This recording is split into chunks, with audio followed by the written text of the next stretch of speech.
study a passage for our mutual encouragement. Let's turn to 2 Kings chapter 2. 2 Kings chapter 2, verse 19.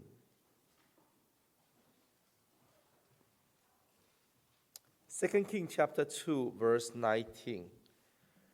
Then the men of the city said to Elisha, "Please notice, the situation of the city is pleasant, as my Lord sees, but the water is bad, and the ground barren." Verse 20. And he said, "Bring me a new bowl and put salt in it." So they brought it to him. Then he went out to the source of the water and cast in the salt there, and said, "Thus says the Lord, I have healed this water. From it there shall be no more death or barrenness." 22. So the water remained healed to this day, according to the word of Elisha, which he spoke. Now in here, the Bible records a miracle performed by Elisha. Prophet Elijah and Prophet Elisha, they both are well-known prophets, not only in their generation, but also known by all the Israelites. Elisha was considered the most powerful prophet in their history. And he was also known as the prophet of fire, for he called fire down from heaven. As his student, Prophet Elisha was not as significant, or he was not remembered by the powerful, majestic miracle performed like his teacher. However, Prophet Elisha performed much more miracles, and many of the miracles is related to life, like daily life. So then here, this was a miracle performed in the city of Jericho. And from the story that we just read, we see that the men of the city of Jericho say to the prophet, "Look, my Lord, the city was in such a pleasant location." City of Jericho located in a very critical location. Because of its location, that supposedly the city shall be well flourished, extremely good in commerce, and supposed to be in high population. However, here says that, look, the city was situated in such a beautiful and wonderful location, but the water is bad. So the land was barren, and it caused death. Okay? So what's going on in here? You are having a beautiful city located in a major traffic route. Everything looks beautiful outside. Unfortunately, inside, the water, no good. Because the water is no good, that means that the land cannot produce harvest. The tree cannot bear any fruit, and people cannot survive from the water, lacking of the source of livelihood. Very often, our life is just like this city of Jericho, especially in the young and new generation, that you look at the outside of the city. City is beautiful, everything looks nice. That's the new generation. Because nowadays, there are less and less children in one family. Maybe only 2, sometimes 1, only 1 kid. All right? So only 1, 2, 3 is a lot. I mean, having 3 kids in one family, that's a lot. Yeah, we have a record high of 5. Right? I mean, I really admire. I told, before I marry, I told my wife, on the phone before we marry, we were on the phone and we were talking about building the future family, and we talk about how many children. So I say, I'm thinking about 6. I figured that we will have this semi. I say, okay, the number I have in my mind is 6. Okay, I figured that you want to play basketball, you have 3-on-3, right? So 6 would be a good number. As I told you in the class, when you were young, you do dumb things. Okay, so I told my wife that I told my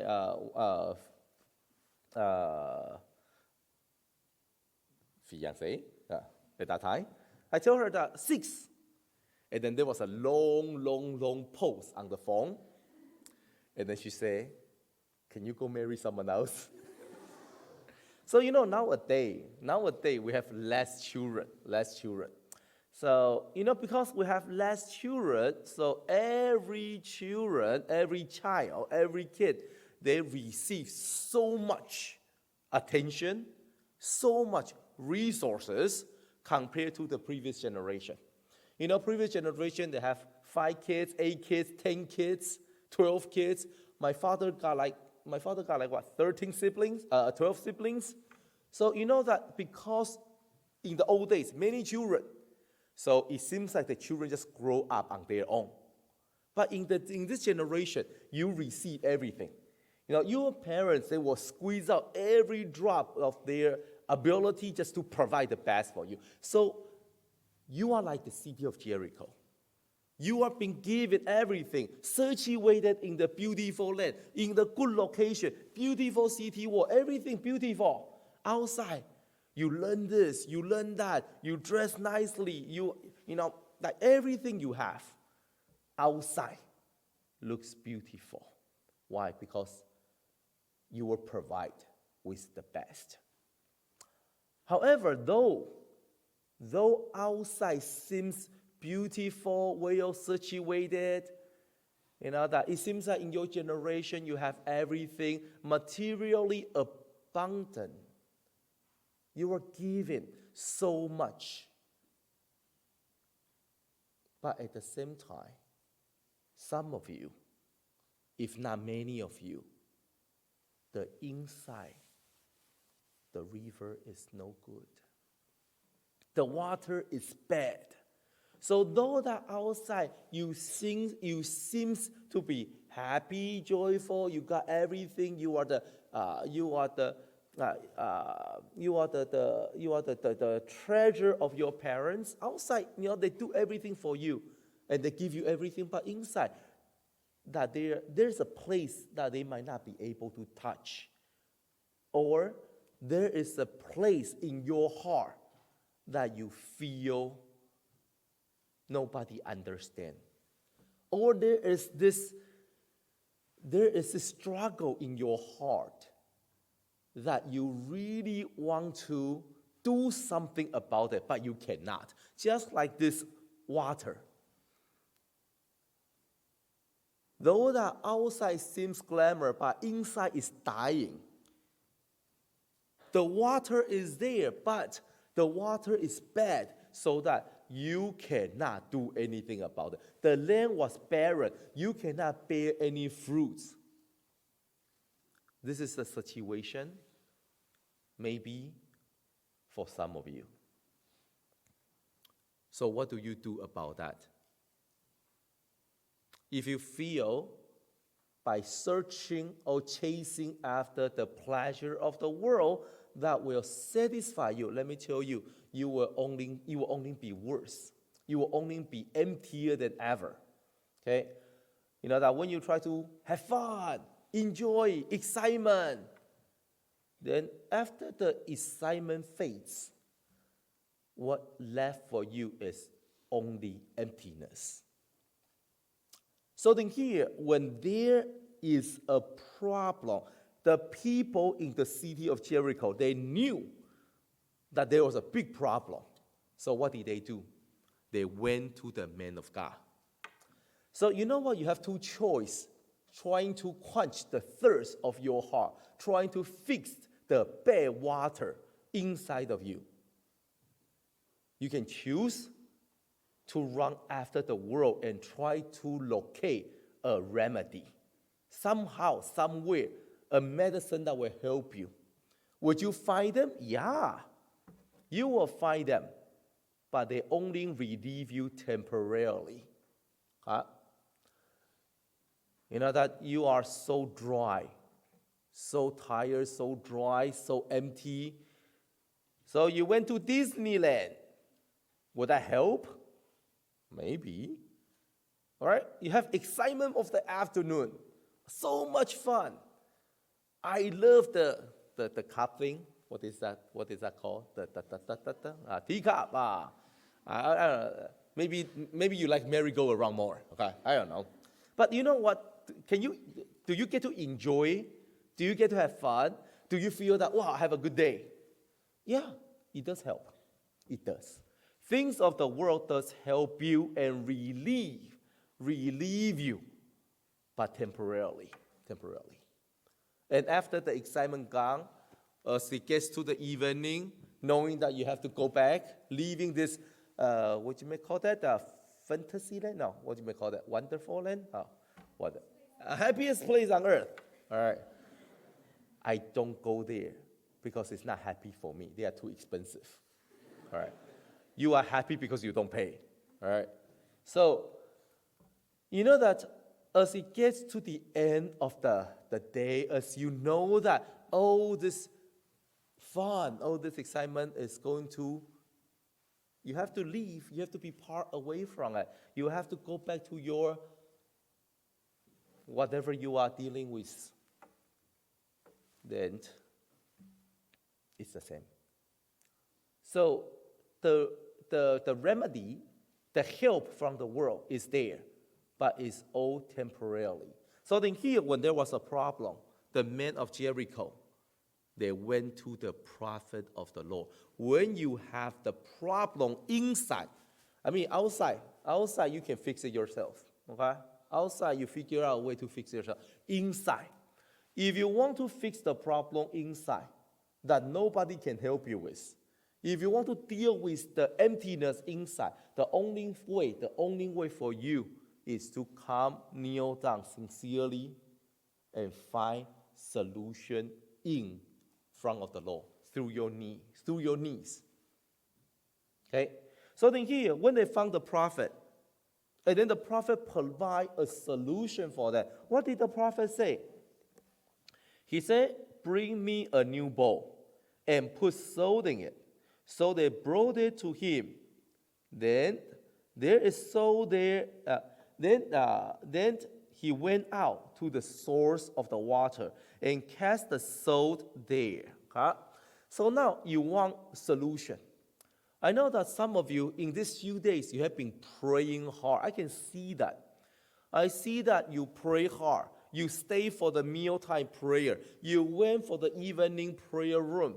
You pray, but at the same time, some of you ask yourself or your counselor, I don't feel anything.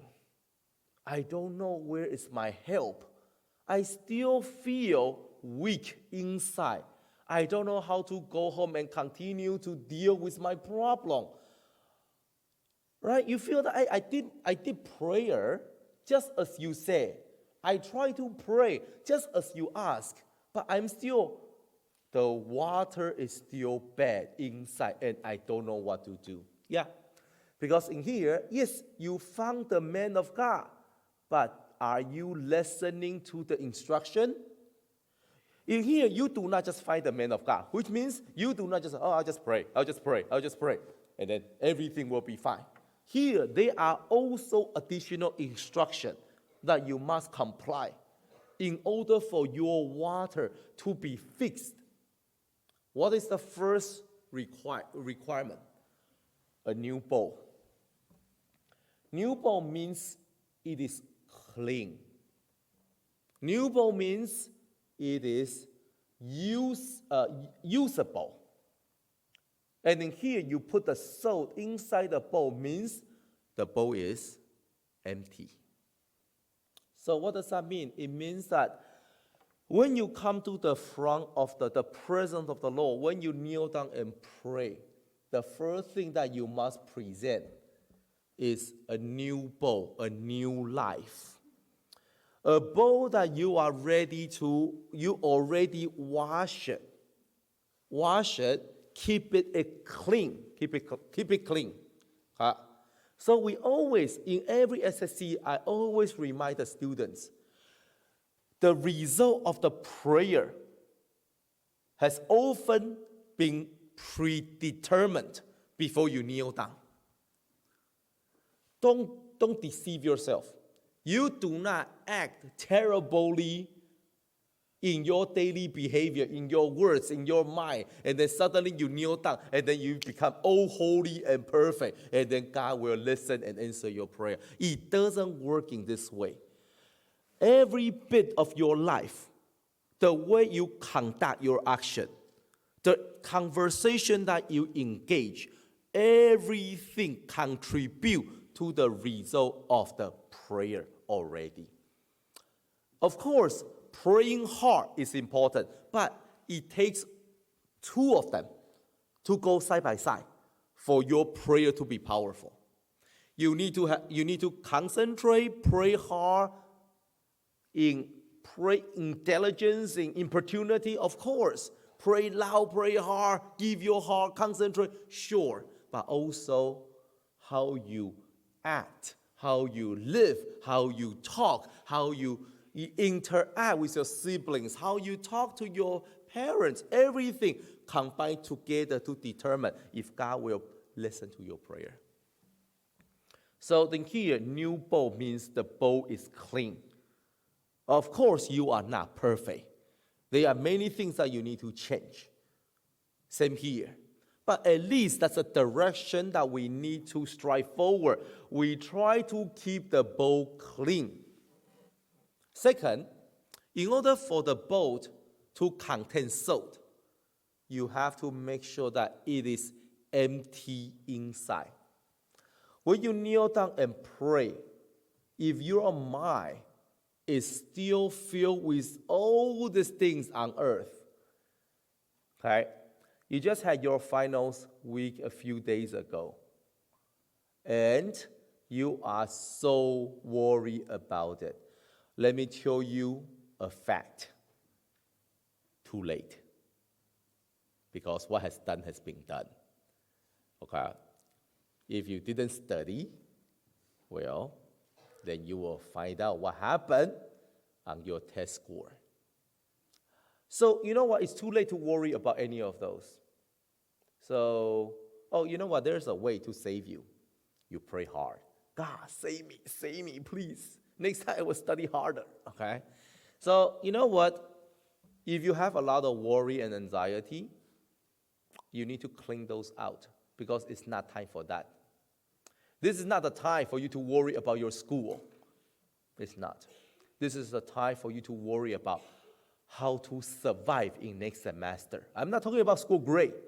I'm talking about your environment in school, your spiritual life. And for you guys, if you're kneeling there and pray hard, but inside you are thinking about, these video games, this and that, you are still having, pray hard, dun, dun, dun, dun, dun, dun, dun, dun, dun, That's not prayer. That's not going anywhere. Let me tell you, that's not going anywhere because the bowl is not empty. If the bowl is not empty, that means the salt will not be in there. You know that in here, Prophet Elisha take the bowl with the salt inside and pour on the source of the water. That's what healed the water. But inside, if there's no salt, there's something else. There's something else. If inside is media, Instagram, movie, TV, internet, video games, you put it on the source of the water, you know what will happen? It will pollute the water even more. So, if you feel that you've been praying, oh yeah, I fast, I pray, I go to this room, I do everything. The problem is here. The problem is here. The mind is not clean. The word is not emptied the word is not removed from your heart. So the heart is not empty. There are too much things inside. Too much. So you need to pray to God. Pray to God. Not only to clean, give me a new bowl. Give me a new heart, a new bowl. So that the bowl is clean and the bowl is ready to be used. And then after you empty the bowl, in your prayer, say, Lord, please clean my mind. Allow me to dump all those garbage out of my mind. Right? That's what you do. And then you need the salt into the bowl. So that, what is salt? Salt is for seasoning. Salt is for seasoning. And salt is also used for medicine, to heal, to tend the wound. Salt kills bacteria. Salt heals. Salt heals. So what is the salt that you need? It's the words of the Lord. You've been here, you attending classes. So you know what? In your prayer, if you don't know how to get rid of all those junks that you accumulate, you know what? Start reciting Bible verses. Start thinking about Bible stories. Start thinking about the classes that you learn. Like you use those words, stories, testimony, verses, or miracles performed by Jesus. Yeah, you use those to replace all the things, all those junks that you try. I know you try very hard to get rid of them, but sometimes they just keep on popping out. Why? Because you interact with those too much. So even you try to get rid of them, it just keep on popping up in your mind. So what do? You allow your mind to be occupied by the words in the Bible. Recite 10 Commandments. You do know 10 Commandments, right? Recite. You memorize the Beatitudes. You memorize the verses. You memorize the memory verse song.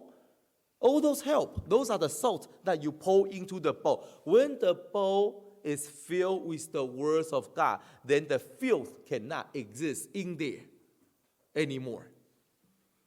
So that's the second thing that you need to do. But then, the most important thing. Here says that he took the new bowl and he put salt in there. But here says that then Elisha went out to the source of the water. The source of the water. The water was bad for some reason.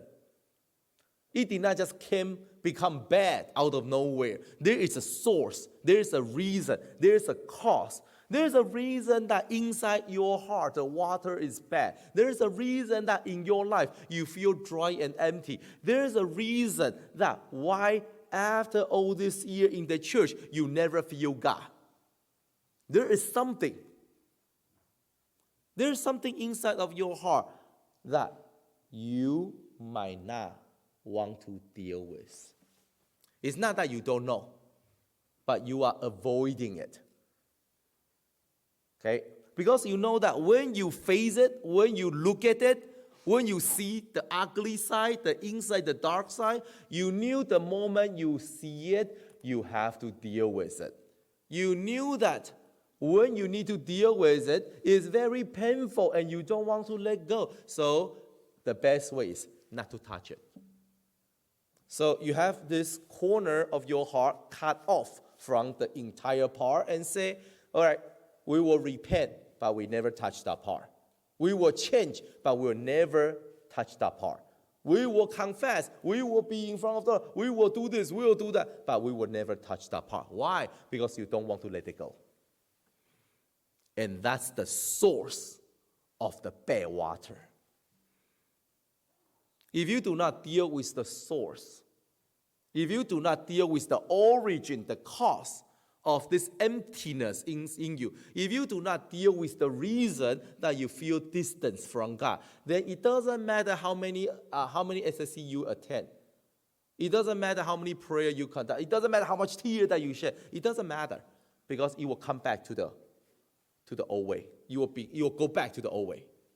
Why? Because the cause, the reason of all this problem and emptiness in your life, the reason were never dealt with. Just like today, if you want to clean a river, okay, you know that sometimes you see the river was polluted and then the government spent billions of dollars, cleaned it up. Sure, you can clean the river by taking out the trash, all right, by sucking out all the chemical poison. All right, you know what? You can spend billions of dollars, do a lot of things with the river. But if in the upper stream you have factories, you have chemical plant, you have all this, they pour all the waste into the river. It doesn't matter how much time, effort, money you put in the lower stream. Even you cleaned it and say, wow, see, beautiful, you can drink from it. Give it a day or two. Tomorrow, the next week, another month, you come back, it's going to go back to the same way. Why? Because the upper stream, the waste-creating factory were never dealt with. Same thing in our heart. If you really want to find the clean water in your life, you just have to go to the source. This little part in your heart or in your life that nobody knows about. You always leave it away. You always put it aside and convince yourself it's not so bad. I will deal with it later. You know, you kneel down. You say, "Oh yeah, I know. I need to pray. I know I need to change, but I will leave it for later. I will deal with it later." Is it really that you are trying to deal with it later, or you're just trying to avoid confrontation? You avoid confronting your heart because you don't want to change. So do not deceive yourself. You are complacent not because you have no problem. You are complacent because you are coward. Coward in facing yourself. I know the word might sound harsh, but that's the reality. You are avoiding dealing with yourself because it could be very painful. You might need to give up something that you like. You might need to sacrifice something that you enjoy a lot. But if you want to fix this bad water, you just have to do it. You want to touch God? You want to remove this weird. There's something in between you and God. You pray for years, but you know that God is there. But you can never touch him. You can never feel him. You know that prayer is important, but you never feel the power of the Holy Spirit. You know that this living water can pour inside of you, but how come it only happen to other people? The problem is not with God. The problem or the barrier was not created by God. It was created by you because you don't want to deal with it. So, find the source. Search deep inside. Do not keep on telling yourself, I can put it off later. I'm still okay now. I can wait it for later. You can't. You can't. Because you do not know what is away for you outside. Remember what God said to, what is his name? Cain. Remember what God said to Cain? He said, be careful. Sin is waiting outside, and he is craving after you. Remember what God said, what Jesus said to Peter? Peter, Peter, Satan wants to get a hold of you right there outside. How much longer are you going to put it off? How much longer are you going to deceive yourself and say, I can always wait for later. I'm okay right now. Are you sure? Are you really okay, or you just want to convince yourself you are okay? Are you trying to put it off later because you think you are okay, or just because you don't want to deal with the problem? It's about time to find the source. You got the bowl in here. In this 3 days, 4 days, you have a new bowl.